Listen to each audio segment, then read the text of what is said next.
So I'm in my car here, guys. I've just got my breakout box, my little cheap breakout box that I've had for, I guess, some time now.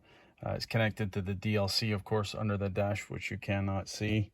The data link connector, of course, looks something very similar to this under dash. Yeah, the breakout box just gives me the ability to pin out easily here without any contortions under the dash, but you can go directly to the pins on the DLC itself, right, if you choose to do so. Keep things simple. So the point to the exercise here, guys, is just a comparison between the DSO-152 and the DSO-153. Now, a guy, one of the guys, I'm sorry, I don't remember his name, I'll maybe put his comment up here somewhere, made a point of actually mentioning, he's obviously done some comparison himself, and he says, did I notice how much faster, strangely, that the 152, the cheaper of the two scope models, actually updates. And I didn't notice that until he mentioned it, and you'll see here on the CAN bus, it's quite obvious. I suspect that the specs are higher on the, considerably higher on the 153 here, and yet the updating is considerably slower, visually slower. You'll be able to see it for yourself, surprisingly. Perhaps the signal generator in the background is taking X amount of the processing power, or the sample rate being 5 megasamples per second, as opposed to 2.5 megasamples per second is taking up some of the warehouse space on the CPU. You know, I don't know what the technical explanation is. Perhaps somebody out there would know better than me. Oh, well, somebody for certain will know better than me. In any case, again, I've just have the breakout box here, guys. So let's go. It's on ground, of course. Pins 4 and 5 are ganged together on my cheap breakout box. Let's just go to pin 6 here, which strangely is CAN high. Numerically, it's low, but it is in fact pin 6 is CAN high. So you can see the two scopes there, and I think you can see it's really no contest with respect to which scope is updating faster, right? I'll just show you. They're both an auto trigger wise, guys, just to keep it simple for demonstration purposes, so I can swap between pins without having to adjust the trigger on both scopes. You can see a bit of rounding on the pulse train there, I think. In fact, let me just stop it. If I can get it. There's a bit of rounding on some of the pulses. That's for certain, right? But still distinguishable and not bad and fast compared to the DSO-153. Again, the more expensive model, but twice the price. Again, not a lot of money, but about twice the price. But you can see there is a sharpness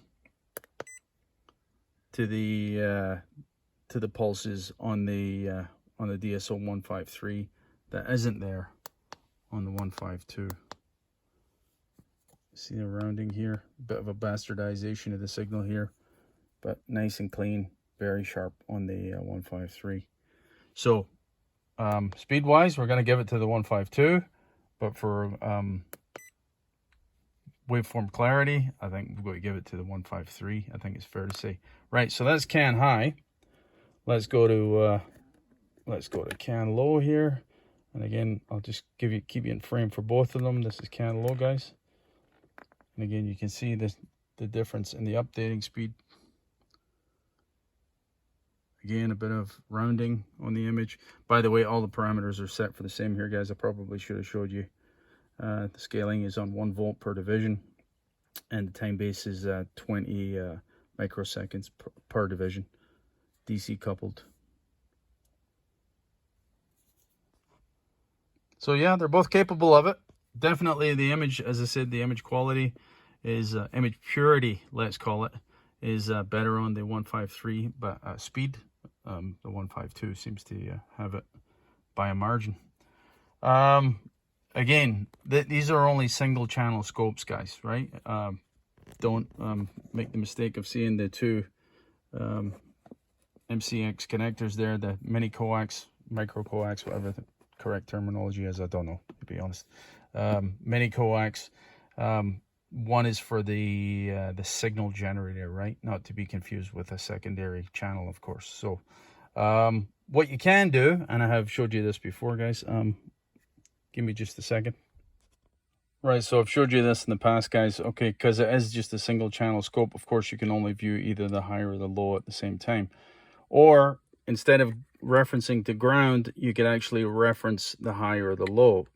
So what I have is the probes from the scope actually go into pin 6, can high, and pin 14, can low.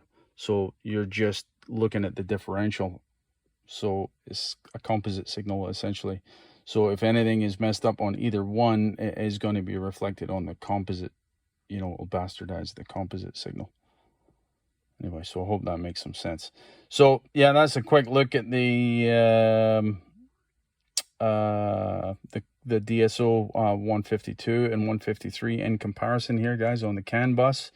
Definitely the image purity, image clarity on the 153 is better quality because there is a bit of rounding, as I said, on the 152, a bit of image, bit of signal bastardization on the display.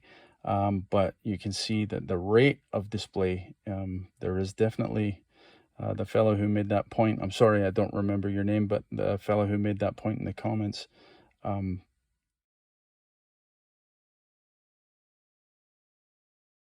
definitely has a point. You can see there is an obvious difference in the updating rate. So I just used the normal trigger here, guys, and pulled the probe from the box just to stop the image. So here you can see the same data packet on the two different scopes, the 153, the 152. Well, you decide which one's worth the money. That's it, boys. Cheers.